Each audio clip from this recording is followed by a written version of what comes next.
Welcome, everyone. I'm very honored to be here today and to share a little bit with you about creating family rituals for emotional health and well-being.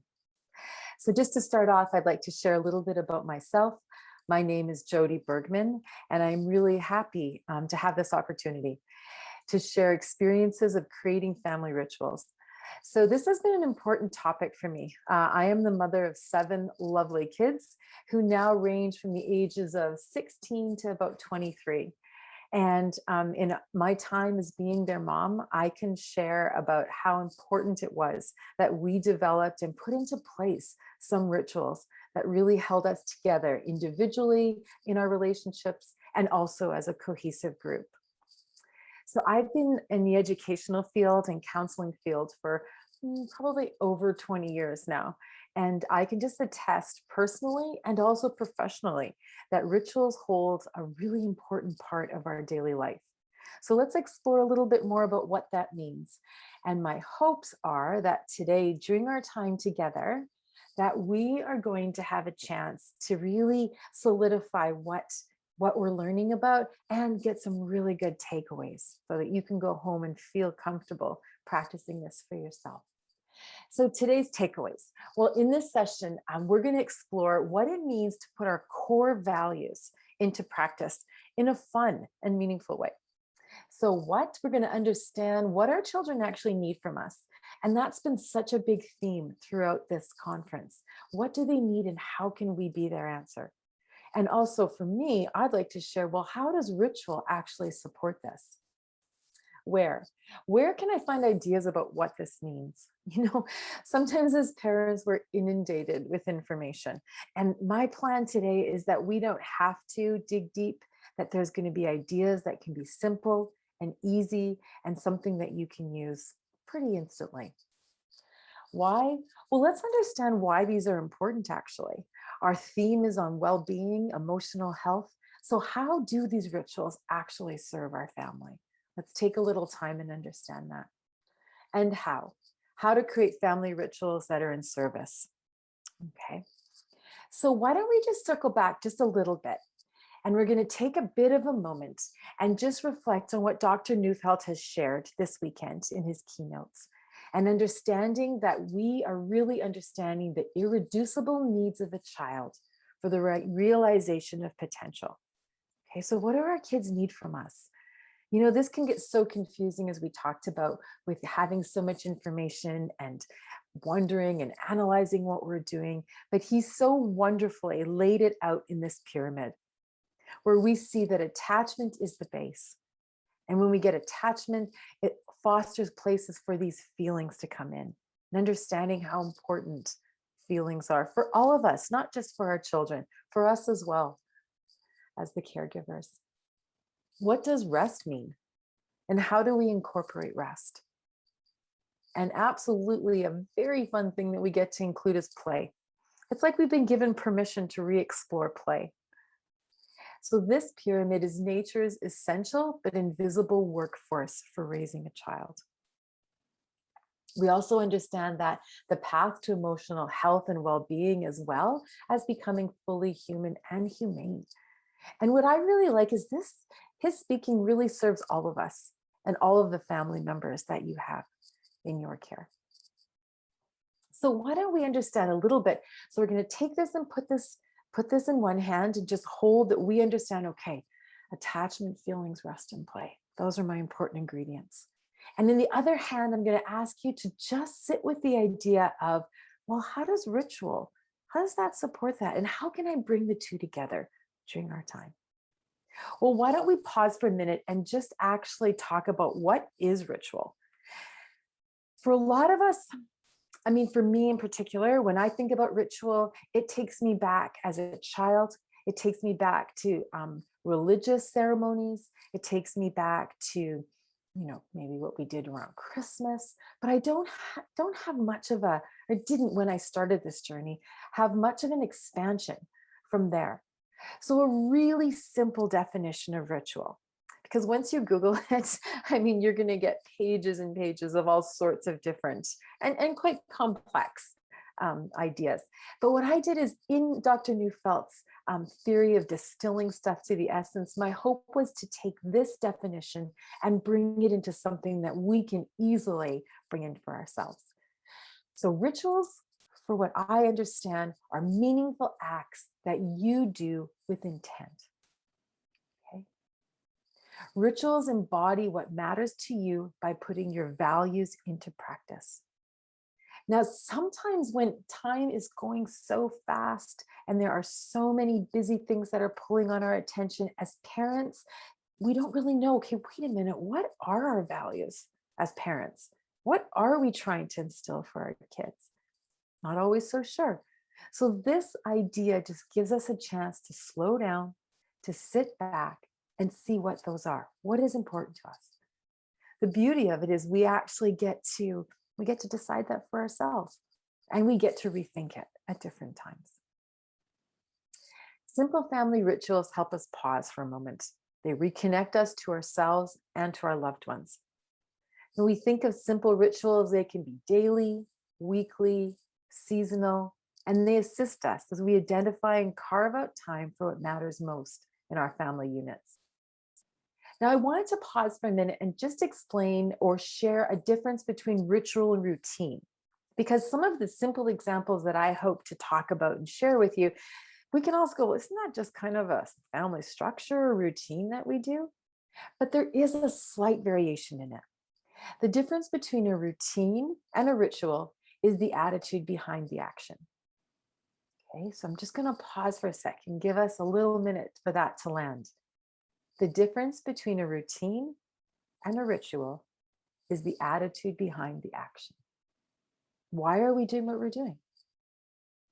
Well, routines can be actions that can just need to be done, like we need to make our bed, take a shower, brush your teeth. Rituals are viewed as more meaningful practices, which give a sense of purpose. Okay, so it's kind of like applying mindfulness to daily routines. Can be a great way to create rituals for yourself. All right. So let's move on and understand a little bit about why. Why do we need rituals? Why is this important? Well, just changing the slide over here. I grew up in a large, busy family, but I do remember having lots of quality time with both my parents and my siblings. And my parents placed a real importance on family rituals. So these rituals definitely shaped my childhood and were so ingrained in a lot of ways that when I became a parent, some of it was quite automatic. And it was something that I really tried to make central in my family, for sure.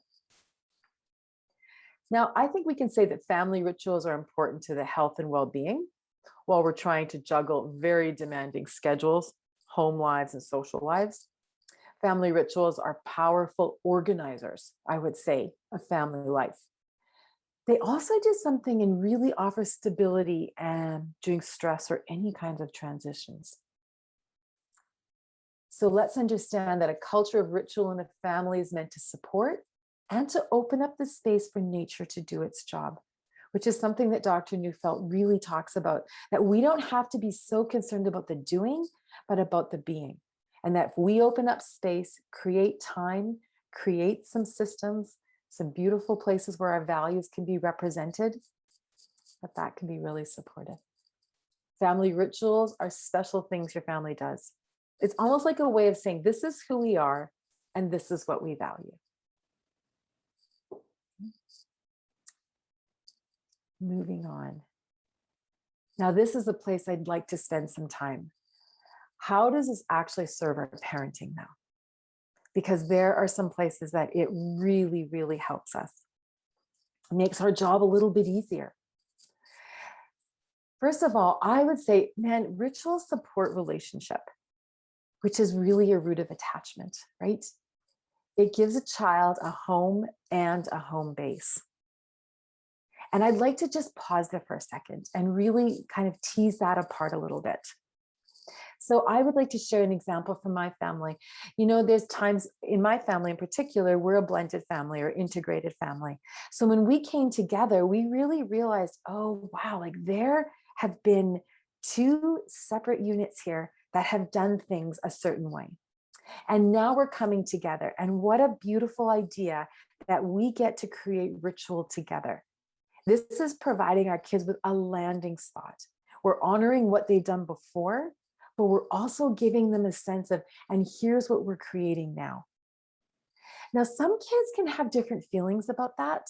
They can be something like, wow, that's kind of not sure how I feel about that, but it doesn't have to be a threat. The beauty is that ritual can add. It doesn't have to take away.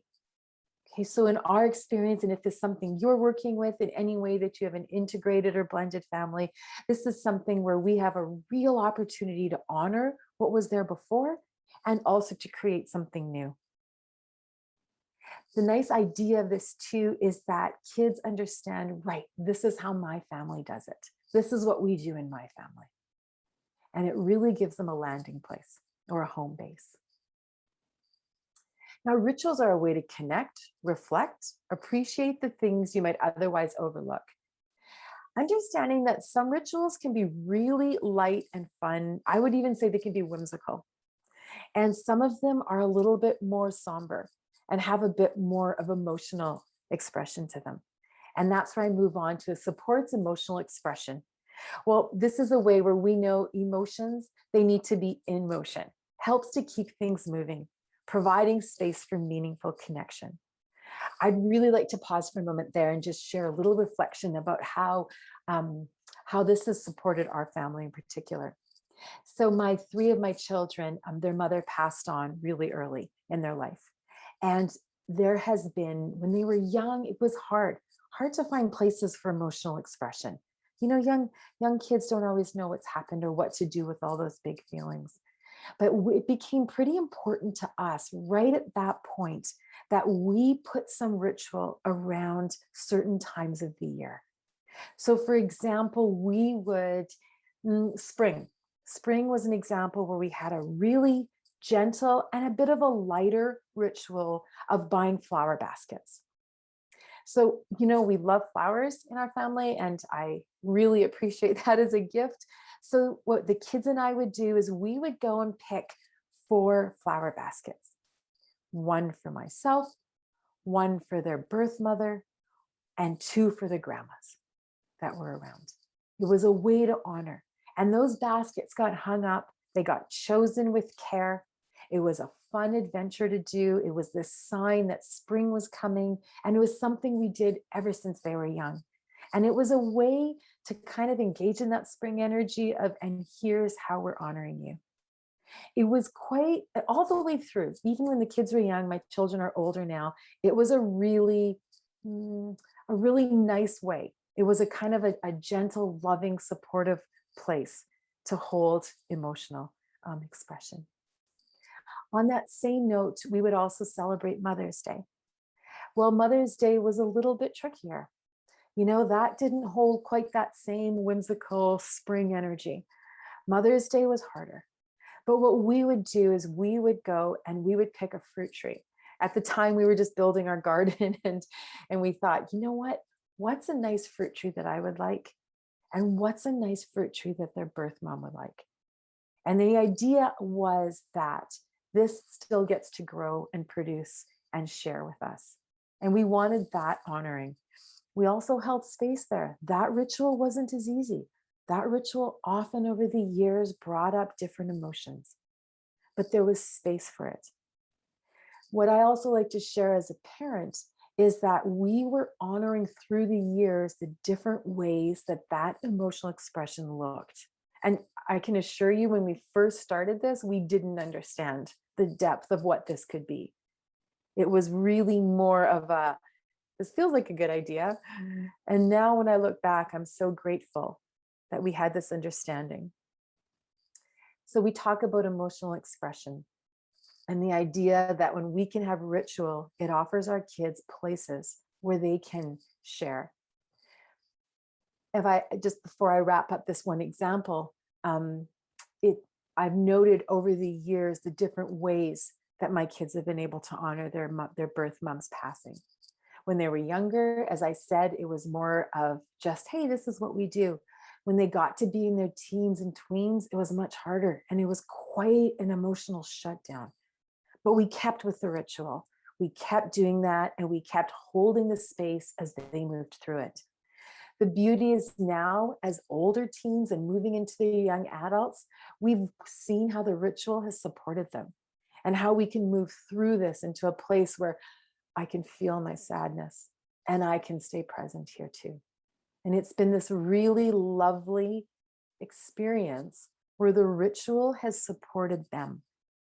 So I offer that as an example because a lot of us have places in our life where there's been things that we cannot change, where our kids have been forced to make adaptations that, we wish they wouldn't have had to so early. But having said that, I really encourage you to see ritual as a place of support for that.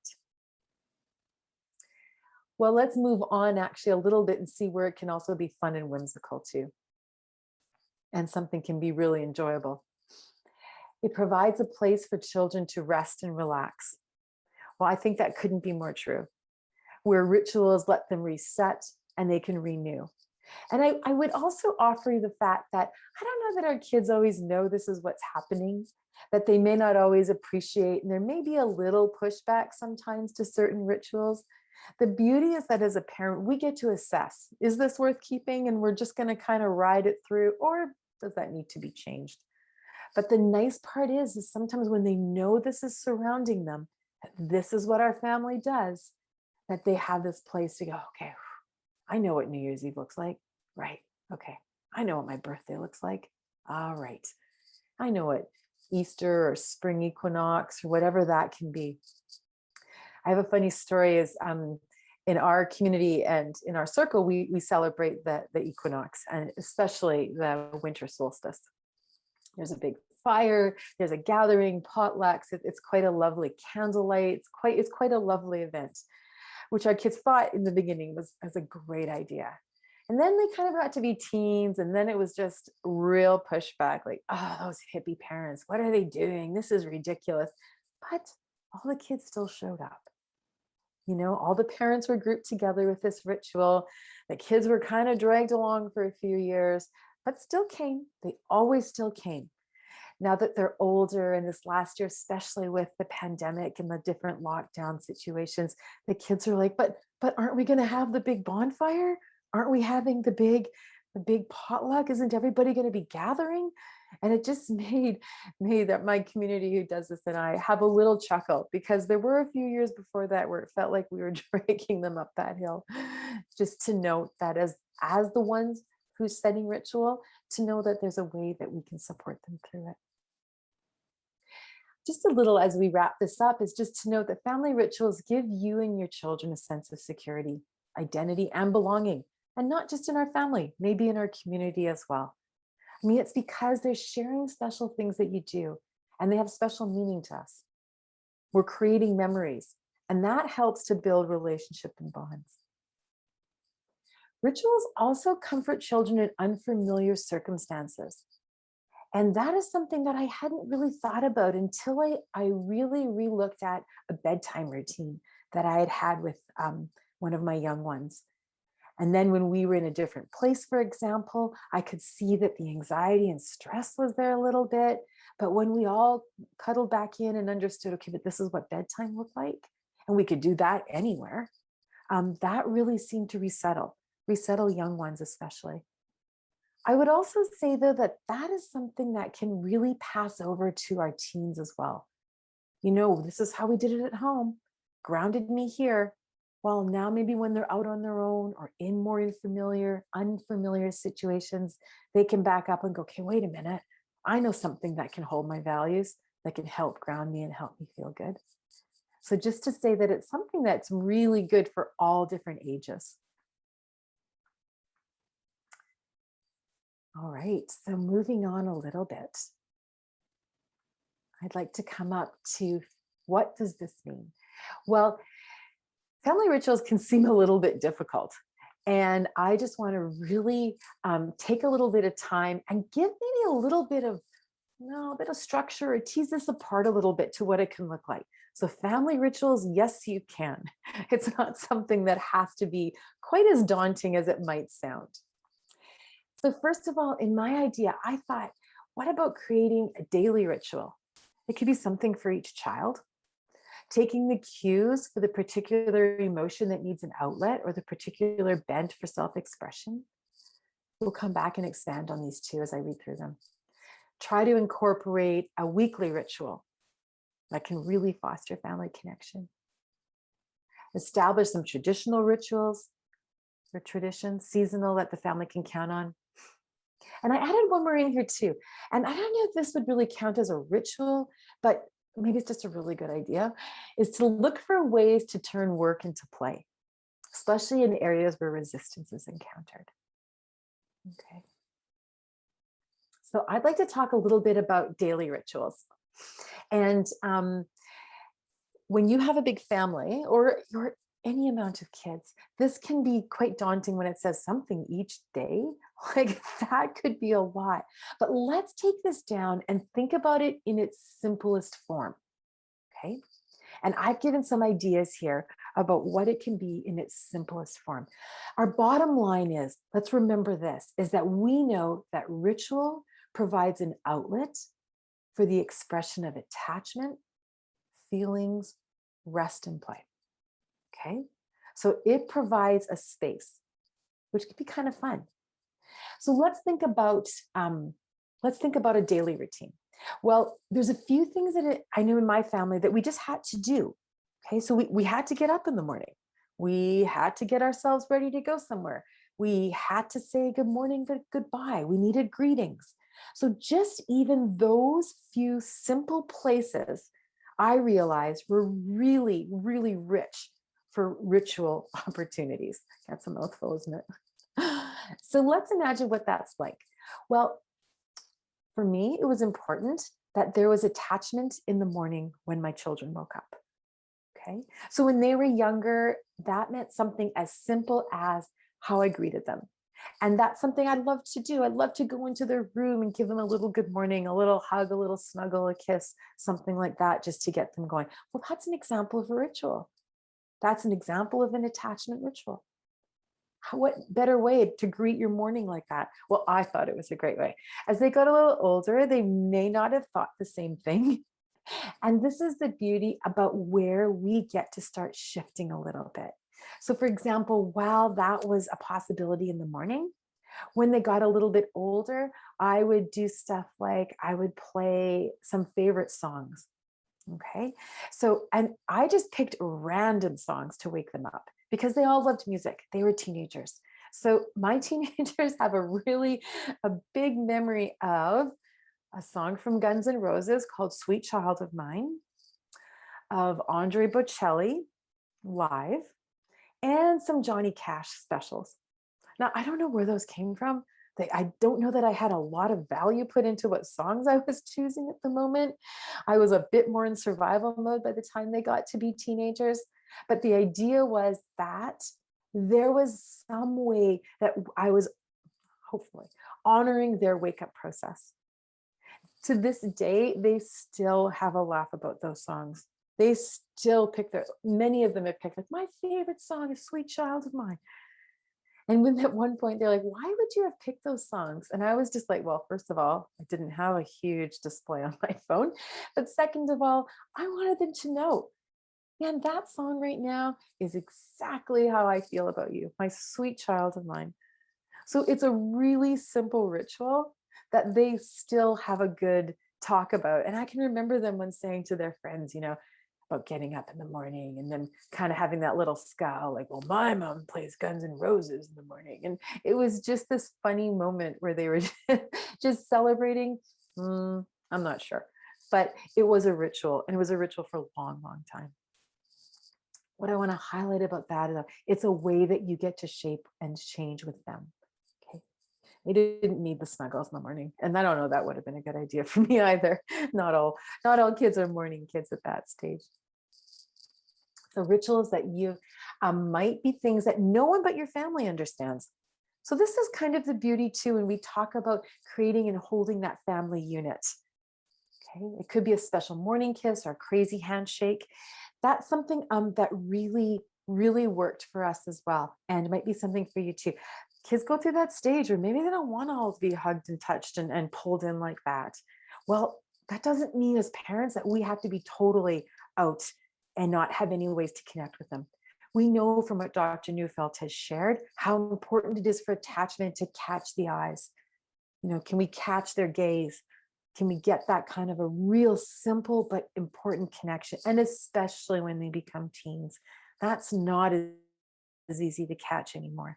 So is there a way? Well, what about a handshake? That is something that has really been, well, quite groundbreaking in my family in particular. And for me, I seem to be able to get some of those hugs and kisses still in the morning. But I know that my partner, he really struggled with that when the kids weren't being so available to him anymore. And he was like, but how can I still connect with them? And then that's when we asked them, hey, wait a sec, look at that handshake. Hey, show me something.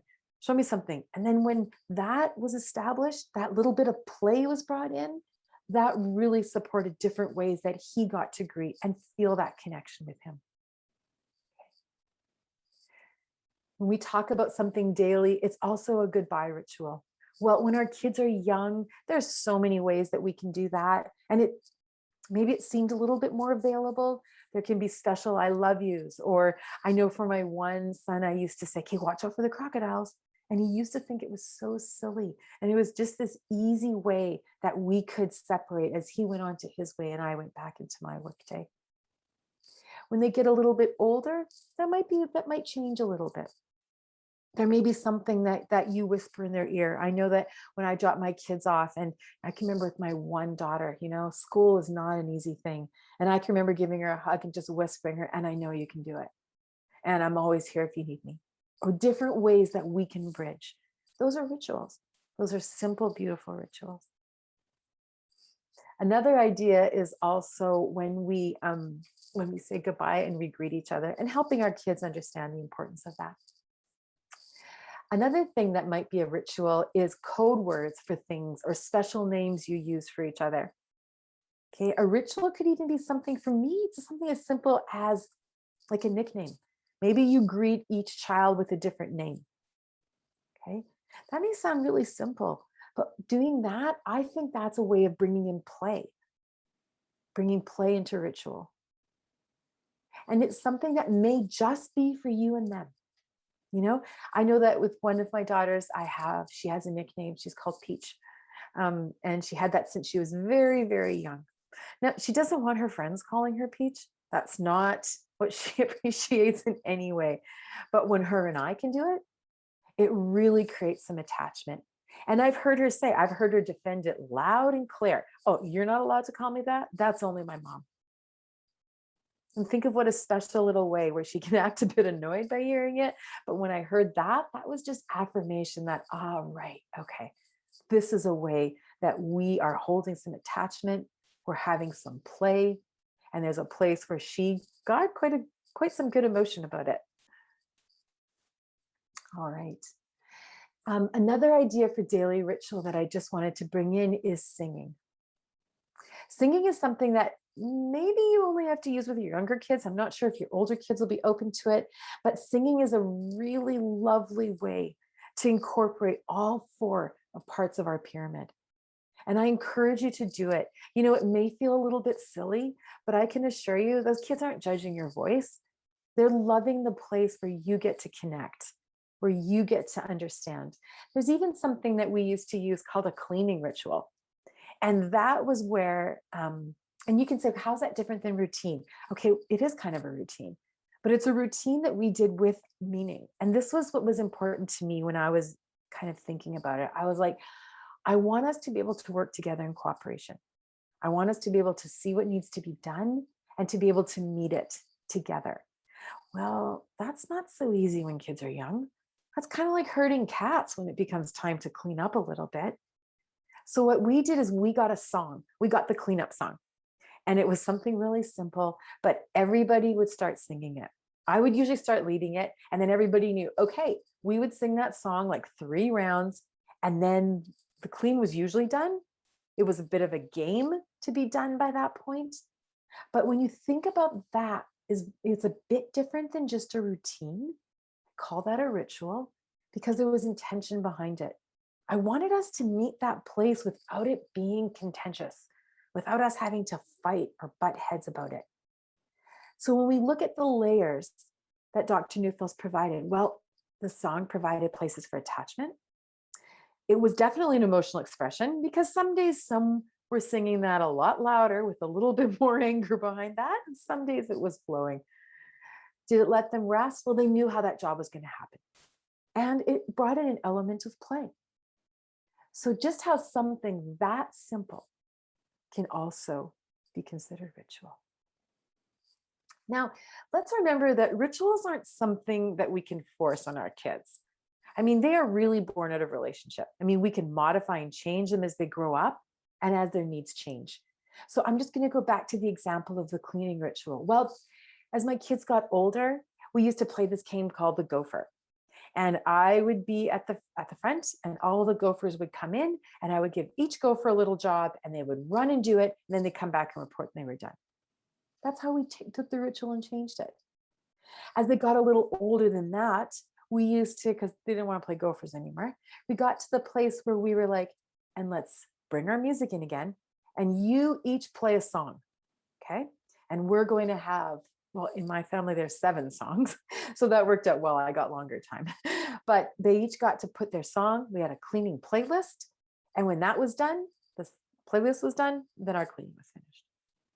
Again, these simple ways that we can bring in mindfulness and hold our values. Again, rituals aren't something that we abandon the moment they don't play out in an ideal way. Simplicity, consistency, flexibility, this makes rituals more likely to endure. And that's what I just really wanted to highlight with that cleaning idea, is that that was still important to me at all ages. And we had to adjust it slightly, knowing that we want to take into account what the feedback is. The feedback loop does help. Well, those are examples of some daily rituals. Well, let's go on to another idea which we talked about, which was the weekly rituals. What could that look like? So these are probably more on a bigger scale. Make regular, meaningful time together as a family where we can enjoy each other's company. So weekly. Well, what are some examples of that? Example is something simple and really an idea I want to offer you is to bring in food because we all need to eat. And this was something that for our family in particular, being a large family, we weren't able to do a lot of big rituals. It just wasn't possible. And I would share that a lot of families, we don't want to make it another added pressure. Let's see what can serve us in the context we're already in. Man, meals and food are a great way to do this. So some examples of what that could look like. Well, what about, I can share for myself, by Friday night, I was done cooking. I was tired of it. Friday night became pizza night. And that was every Friday night. We knew that Friday night would be pizza and movie night, actually, when the kids were younger. So that was something we always counted on. Now, did that shift and change as they got older? Absolutely. It totally did. But we could still remember and know that there was going to be something coming out of the freezer in a box on Friday nights. That we weren't going to sit at the table. We were probably all going to stand around the island. Or if it did work out to go watch a movie together, you got to eat your food while we were watching. It was like this really, now that's a casual ritual. That's where we can make it fun and more whimsical. That's where we can let our guard down a little bit as the parent, where we can also, though, know that we're serving those 4 tenets of our pyramid. Okay, so something simple like that. Another example that we did for a long time while the kids were at home was Sundays on Sunday. So every Sunday, we would have enough ingredients that we would make sundaes. That would be our big dessert. It also served as a family meeting time. So just as a little additional note, that ritual was also a time when we were all together. We were enjoying this really luxurious dessert and making our own toppings and doing all that stuff. And that really served as a time to actually talk about family. What was working? What wasn't? Do you want to bring anything up? Are we good for this week? What does that look like? So that is also a nice way where we're bringing in the idea of ritual, that it's casual, that it can be fun and enjoyable, and meeting our needs. Weekly, monthly. Well, I have an example of something I tried monthly and really did not last well. I had this idea that I was going to take each of our kids out for tea and have like a one-on-one time. And I had this idea that, you know what, we're gonna kind of do it with the cycles of the moon. You know, the moon has all these different places each month. We're full, we're half, we're quarter, crescent. And I was going to do that. Well, I tried that for about maybe 2 months. And I realized this is not sustainable. This ritual was a really good idea. One-on-one time is important to me, and that's not the way I'm going to be able to do it. So give yourself a little bit of space also as a parent. You know that you can try something and have some ideas, and sometimes we got to just really know, okay, that's a drain, that's not serving. So giving yourself time to also readjust can be important.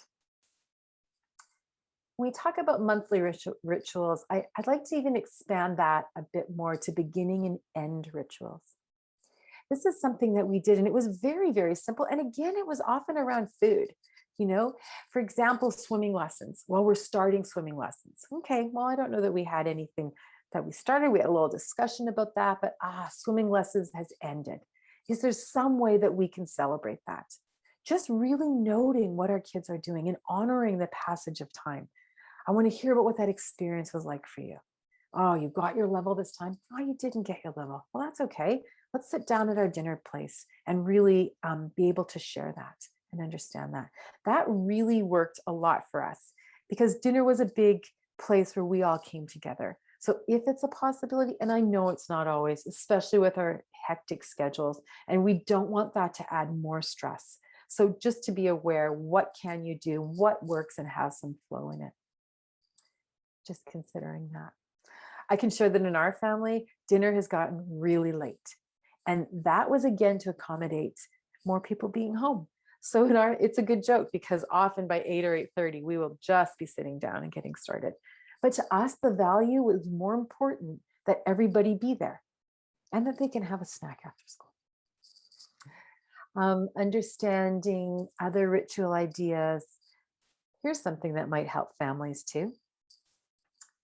Our children used to go to a school where they had a lot of different programs and celebrations and lots of stuff that took up the evening and dinner time. And it was really, really hard for us as parents to know, okay, we have to get in the car and get everybody's costume or get to this event. How are we going to do that and hold space for dinner? And what are we going to do? And something evolved very, very naturally.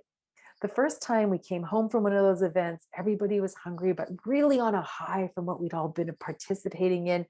And I looked around, I'm like, there's no food here. What are we going to share? We had cereal.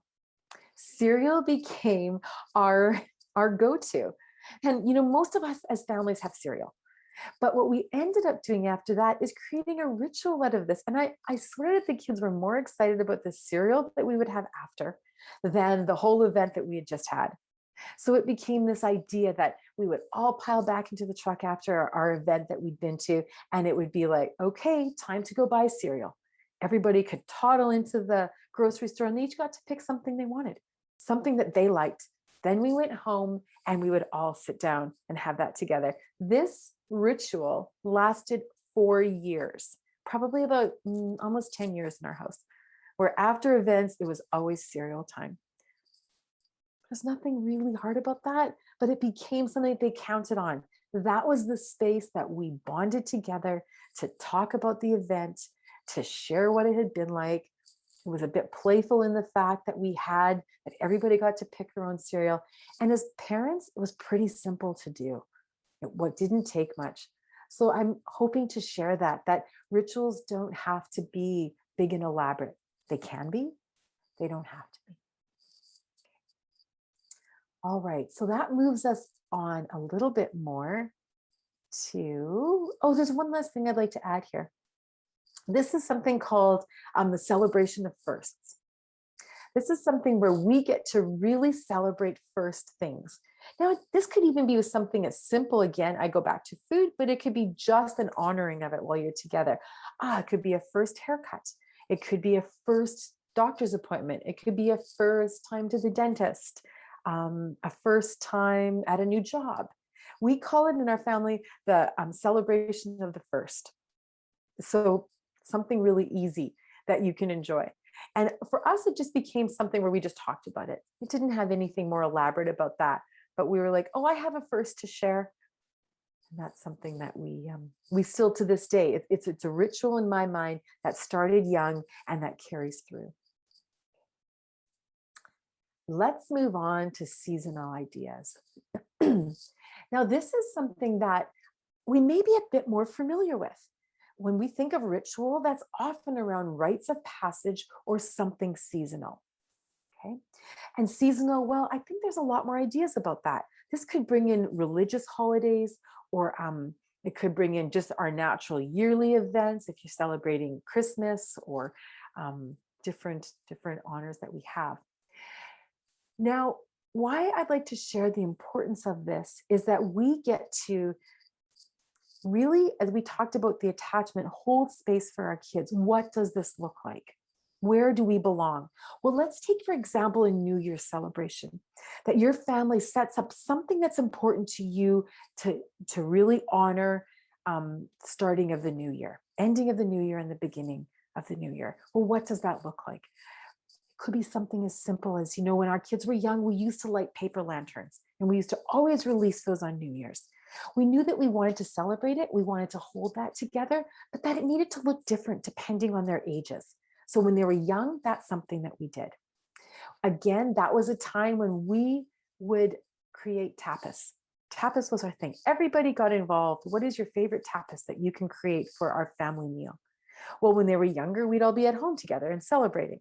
As they got older, well, you know what? They didn't want to hang out, but we still kept the ritual, and we would celebrate earlier. Well, invite your friends over at 4:00. Let's have some wine and tapas that we've made.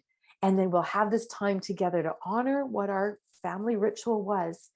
And then you can go off and have your evening. It's a way that it adjusted and changed a little bit, welcoming others in, and also still holding what was important to us, while honoring, of course, our young people aren't going to want to sit at home with their parents probably all night. But just a way that you can hold seasonal ideas and that they can shift. Another example is Valentine's Day. Well, Valentine's Day is really fun when kids are young, but it can be pretty tricky in those teen years, whether you're with your Valentine or you're not with your Valentine. Together as a family, we were like, there's going to be chocolate galore. And that would be our fondue night. So every Valentine's Day, we would celebrate by having a chocolate fondue. Now, this ebbed and flowed. There was times when it was just our family nuclear. There's times when other friends got joined in, but it was always a way to celebrate. And I can remember some of our kids saying back to us, sometimes that could have been a depressing holiday, but we always knew that we had somewhere to be, and we had something that was happening, and that we knew that there was a space and a way of honoring it. Just some ideas. Other ideas could be first day, last day. So we talked about first, but this one's a little bit different, where there could be a ritual around the first day of school, around the last day of school. Our family was as simple as a family photo. But we have such a good laugh right now of all those kids sitting on the front step for each day of school. And we can see how school was at some point this really exciting place. And then for a few years, there was a little bit more pouting around that picture. And then in the end, some more smiles. It's just such a beautiful, beautiful lineage of their evolution to look back now. And again, that's something I wouldn't have known of. I just wanted to honor the fact that there's beginning something big here, as well as the ending of school too. Now, I just want to pause there for a minute, because the next thing that we're going into a little bit is ideas of rites of passage. Now, this is endless what we can do. And we used to a lot of us had religious rites of passage that held us. But if that's no longer in your family, if it is, absolutely you get to continue and fall back on that. And if it's not, what else could be created? What could fill that space that is meaningful to you and to your child? I want to take a minute and just share a little bit of a difference between ritual and tradition. Now, the main difference between ritual and tradition is that ritual is a set of actions performed mainly for their symbolic value. Tradition is a belief or behavior passed down within a group or society with symbolic meaning and special significance. So sometimes these two interrelate. So there may be traditions that you're bringing on from your lineage that you would like to pass down to. And now is a really good time to be intentional, to understand what that is for you and why it's important. Okay. And I'm just taking a quick look. A few more ideas of that I just want to add. And these are maybe rites of passage a little bit. You know, in our family, we weren't sure exactly what we were all holding there. And some rites of passage just included, we're honoring that you're growing up, that there's more freedoms and responsibilities are coming for you, more things that you enjoy. So for example, we had something at age 12. You know, my kids are a bit older now, so this may not apply right now, but that's when they would get their first device. You know, you could get an iPod for music, and everybody was like waiting to turn 12 because they knew that was going to happen. You know, it was also something like a graduation gift. There was something, and it was a simple gift, but something that they knew that they could sort of count on. There's something interesting that we did too, and this was like a bit of a rite of passage in a really kind of fun, playful way, is that for us, and this may be the teacher in me, but our kids would read books first when they were younger and then watch the movie. And this was like a little rite of passage. This was like a ritual that they really looked forward to. And we would all gather together. And something for our family was really important was the idea, they enjoyed the Harry Potter series, as a lot of kids do. It's captivating. They would read the first book and then we would watch the movie.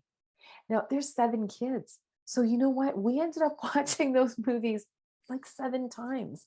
And we would all get together and we would all honor, okay, now Emma's completed book 1. Now we would all sit and enjoy that together. So those kids rewatch those movies often, but it was so exciting to be able to embrace and see what it was like for Emma to experience that when it was her turn and her time. That's a simple ritual, and it was a lot of fun. That's one idea. Okay. So I think we've covered that, understanding the seasonal ideas. Let's do something. There's one more I'd like to add, actually. This is something else, just to describe an idea of how this could be an easy plan. When our kids went into grade 1, we did a really special hike. We like to hike a lot with our kids. And when they went into grade 1, there was a special hike that we did. And there was a tea house at the top of this hike. And we were living in Alberta at the time. So it made it very easy, actually, to go out and spend a day, hike up that mountain and have that little celebration. Well, by the time one of our younger kids, was ready to have that celebration, we were no longer living near that mountain or that hike. And we were like, you know what? All these other kids have had this experience, have had this tradition, this rite of passage ritual. Let's see if we can make it happen. So we postponed it till summer, made a camping trip out of it, and made that hike again with her, just to honor and just to kind of give her that closure about what her siblings had had. Hiking can be simple. You know, hiking can be an activity that's free and that can be quite easy and holds some symbolism in it. And the fact that, wow, now you're ready to make it up this mountain. Look what you're able to do. And we're all here cheering you on. So another example of rites of passage. Well, it brings me to a little bit of a spot where I'd like to talk about what can step in the way of it, and the importance of how we give ourselves some time to carve out the space for simple rituals. We don't want this to be one more thing that we're adding on. We don't want it to feel like, oh man, you lay back in bed and like, you know what I forgot today? I forgot my family ritual. We want to keep this easy. And there's also ways and things that can step in. So just to be aware of them. We want to make sure there's enough freedom from competing activities. Okay. If we find that we don't have space to hold this anymore, maybe something needs to be let go of. Maybe it's a little bit too busy if I'm feeling just rushed through that morning greeting. What can I do to make sure that time is created for this? We want to make sure that we understand kids changing attitudes. As I've shared in some of my examples, well, this is a fine line. There's a fine line of when do things need to actually change, or when are we just riding the wave of their emotional growth? Okay, so just understanding that and assessing that internally. We want to make sure that our rituals are not pressured to produce or to perform or to add one more thing. And I really go back to that example of where I was going to take my kids out for tea once a week, or I don't know what my idea was, but it just wasn't sustainable. And that was way more pressure producing. That was not going to be a healthy ritual in our family. And also understand, is it a structured activity? Is it a more casual interaction? Just giving us space that it doesn't have to be big. It can be something small. That helps me move on just a little bit, getting to more of our closing. When rituals need to change. Again, our update over here is we understand that rituals support attachment, feelings, rest, and play. But as your children get older and your family circumstances change, some family rituals just might need to change too. We know that our kids may want to spend more time with their friends. They may be starting weekend jobs, or kids are younger and you're expecting another child. Changing a family ritual might be as simple as choosing a new time to suit everybody's needs, or it might be choosing a whole new different activity. Sometimes we want to hold on to that family ritual, but your child doesn't. Maybe there's compromises that need to happen there. I know that as a parent, as I'm watching my kids launch off and feeling that empty nest and feeling that, but what about these rituals? I also want to be very careful to make sure that what we're doing still serves and isn't holding people back. Okay. The compromise can be decided as a family as they're getting older and really held together. Which is bringing us to our conclusion of our time together. I would really like to, again, my bottom line and what I want to reiterate is the beautiful ways that this supports what Dr. Neufeld was talking about today and yesterday, just about the attachment, the feelings, the rest, and the play. And as we leave, I would just like to give to you a small and gentle challenge. As you consider your own family and what's important to you, what family rituals might you create? I encourage you to start with something small, something maybe that you can repeat, something gentle. And I hope that some of the examples that I have offered really reiterate the idea that this can be easy. This doesn't have to be one more pressure in our already pressure-filled and busy times. It could be something that you say, a place that you go, something you do, listen to, or read together. There really is no right or wrong here, because parenting rituals are unique to you. So I would just like to thank you so much for our time together today. I have left one more slide at our end that you may have a chance to look at, that you can just, for ideas, if you're looking for more ideas. But if not, I think we're going to wrap up now, and that leaves us with a little time for questions. And I look forward to answering what I can, to sharing from my experience. And I would just like to thank you so much for your time and for all the beautiful work that you're doing for your children. Thank you.